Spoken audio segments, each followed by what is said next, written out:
which left little time for cave exploring. During the Thanksgiving break, he was returning home to relax with family for the holiday.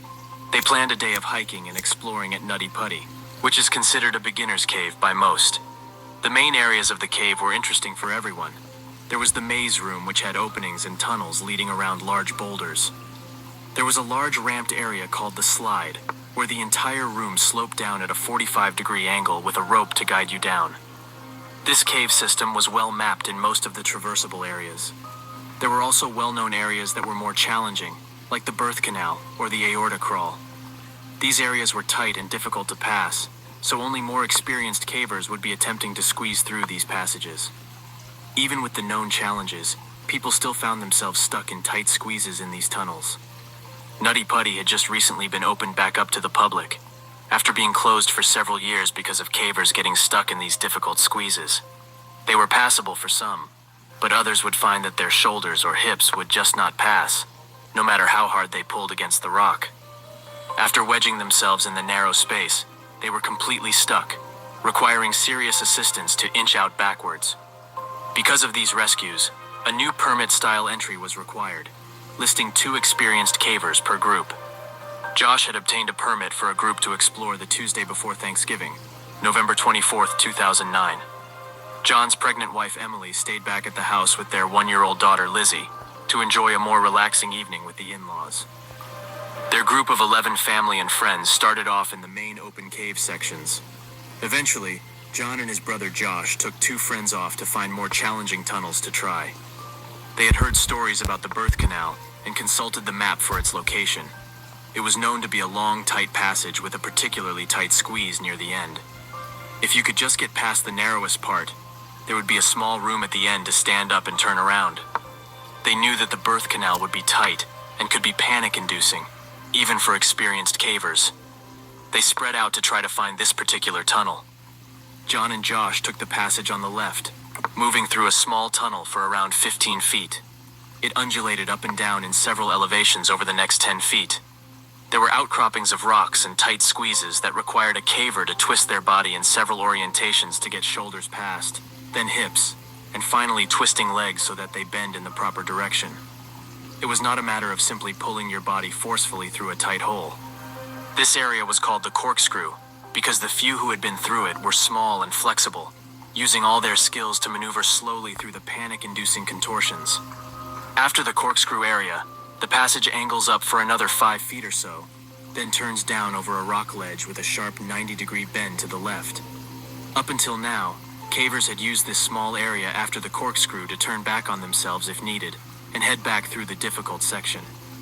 5 years before, a 16-year-old boy named Brock Clark was stuck in this corkscrew section. He was only 5 foot 7 inches tall and weighed 140 pounds, but got wedged when he was trying to turn around. It took 14 hours for rescuers to free him. John was in the exact spot where Brock got stuck trying to turn around. Since John was 6 feet tall and 200 pounds, he clearly knew that turning around in this part of the tunnel was not an option for him. He was in a 12-inch high space, with not enough lateral area for his pressed body to ball up for a turn. He pushed forward to the ledge area and squeezed over the top of it. It was a tight area to get through, but he thought he could see it open up down below.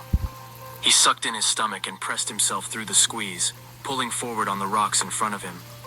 He would be moving head first in a downwards angle now, but it looked like there was an area ahead to turn around. John didn't know it, but no one else had ever crossed over this ledge before. He was in completely uncharted territory. Despite being in an extremely tight and uncomfortable position, John kept his cool. He was certain that there would be an opening ahead. All along he thought he was in some part of the birth canal, where many cavers had felt stuck in the constricting tunnel, but ended up being just fine once they reached the other side. Once he passed through a tight zone, he started to slide toward the bottom of this tunnel. He was nearly doing a handstand, trying to hold his body up and figure out how to push backwards. He still couldn't turn, and now he was upside down. Gravity was pulling his 200-pound body against the fading strength of his arms.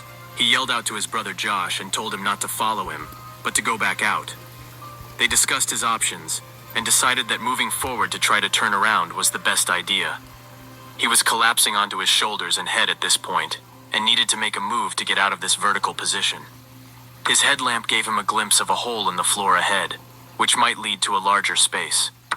He felt a little more hopeful now, thinking that they would be laughing about this misadventure over Thanksgiving dinner. He made the slight turn and headed towards the hole. Exactly how he got himself into this tunnel hole is unknown. It's thought that he may have slipped, hit his head, and became wedged in the tight space. The other thought was that he looked in the hole, but misjudged what he saw, thinking it was an opening and not simply a dead-end fissure. Either way, John had ended up in a small opening in the bottom of this tunnel, which was impossibly narrow.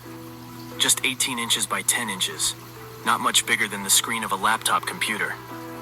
John found himself wedged nearly completely upside down at a 70-degree angle. He had spent some time trying to push himself back upwards out of this hole.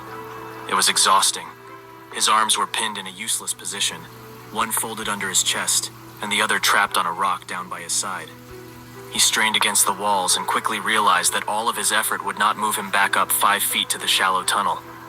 His calves and feet were still free up in the passage.